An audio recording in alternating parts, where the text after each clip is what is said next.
Does God cause suffering? I think that's a great question.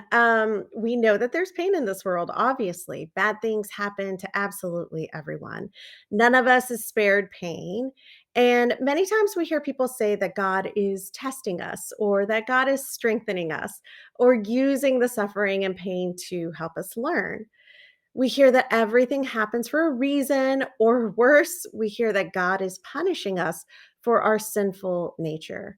And sometimes we're told that perhaps we didn't pray enough or believe enough if we are suffering, or that we're suffering so as to receive a greater reward. People try to find ways to make sense of suffering, and oftentimes they will cherry pick scriptures to support these views, or sometimes they just say things to make us and themselves feel better. However, the constant refrain we hear in the Bible is that God is love.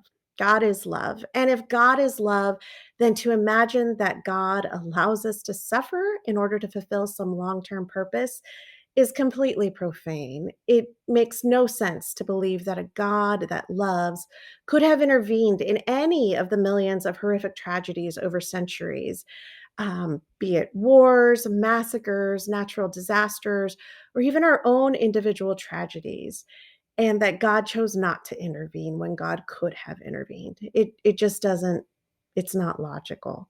So if God does not cause suffering, then why do we suffer?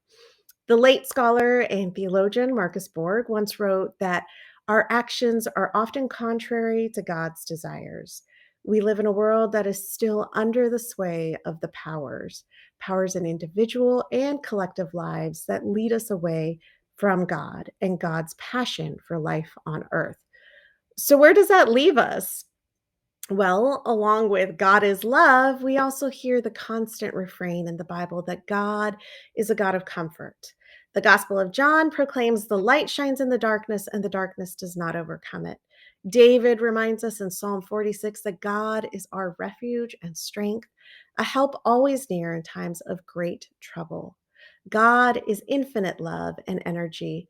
God is an abiding presence, and God can work in and through us to help alleviate suffering and to help bring healing to those around us.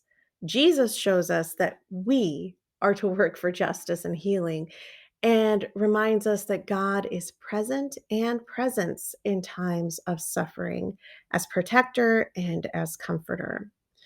God does not cause suffering, and we cannot avoid suffering. But I sure think it's good news that God is a protector in our times of suffering.